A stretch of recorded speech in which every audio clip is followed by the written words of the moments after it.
3 new categories: the Patriotic Award category, upcoming Broadcasting Awards, Control and Licensing Board directives or requirements to have gaming and lotteries. Actually, 2021, the journey to this important industry event has begun with the launch of the awards, and then you will have access to a number of questions in relating to your preferred preferred pay TV station, and also the station that you trust most for news.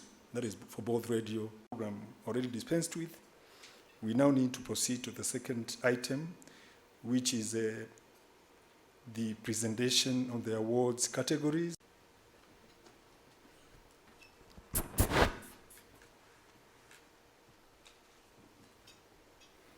We hope it will continue. Thank you. Thank you. Good morning, everyone.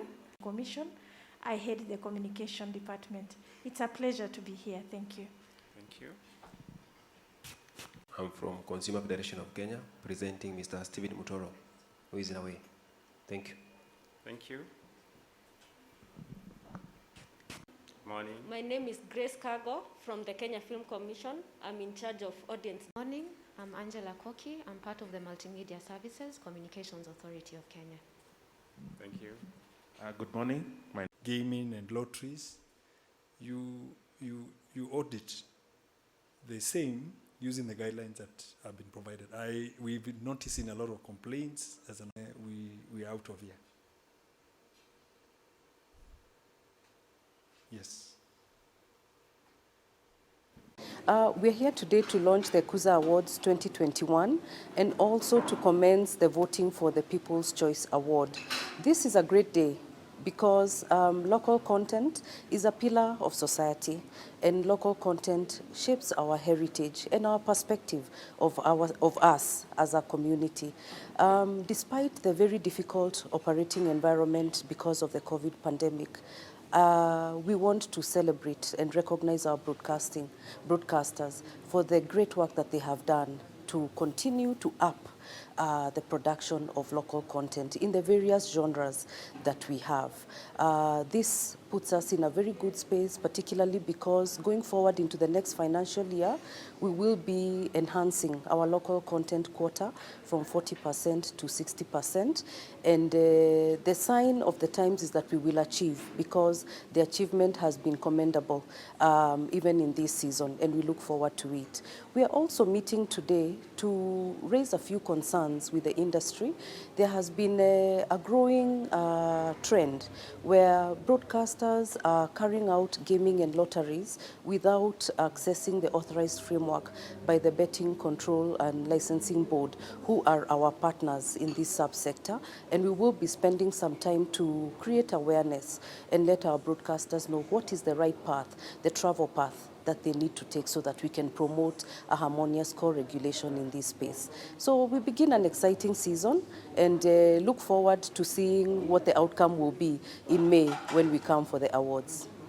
Indeed, we are grateful and find in the broadcasters an important ally in our effort to promote a culture of responsible gaming, as we believe it lands very well within your cardinal mandate of educating, informing, and entertaining the citizenry. Betting Control and Licensing Board is established under an Act of Parliament, the Betting Lotteries and Gaming Act, Cap 131 laws of Kenya, with a sole mandate to regulate gaming activities in the country. The board is currently domiciled at the State Department for Interior and Citizen Services. In fulfilling our mandate, the Betting Control and Licensing Board issues licenses of betting. These are bookmakers, famously known as sport betting, lotteries, both short-term and annual, gaming, this is public gaming or casinos, prize competitions, product promotions, and horse racing. The board also supervises and inspect licensed betting rotaries and gaming activities in the country. It also imposes fees and aids in the recovery of taxes from betting rotaries and gaming operations. The board also presides over public rotary and prize competition draws. It also conducts spot checks on betting, rotaries, and gaming operations countrywide with a view to eliminate illegal gambling, and also it is also engaged in strengthening opportunities for purposes of reducing problem gambling. Ladies and gentlemen, these regulatory activities that we undertake are taken to ensure that gaming is conducted with due propriety, keeping gaming free from crime, protect members of the public against fraud, safeguard the underage and the vulnerable, and lastly, to ensure that the public and government visibly gain from gaming operations through employment creation, revenue generation, and tourist stimulation. Over the last 1 year, a lot has been achieved in this sector. However, there are challenges that I'm calling on you today that we must join hands and work together to address. The board has noted with concern a number of instances where the media has knowingly or unknowingly been lured into by licensees to participate in promoting unauthorized gaming activities. This is common with short-term rotaries, product promotions, and prize competitions. Short-term rotaries, ladies and gentlemen, which are currently being largely abused, are licensed by the board for 3 months, ostensibly to support an identified social cause, such as construction of a church, school, or other similar causes within a particular society, and are promoted by either churches, organizations, or school institutions. It's not for profit gain. The money collected apart from the expenses incurred in operating such a rotary is devoted to the rotary, and it is a crime under the Act to divert the funds raised by a rotary to other object other than that declared during the licensing.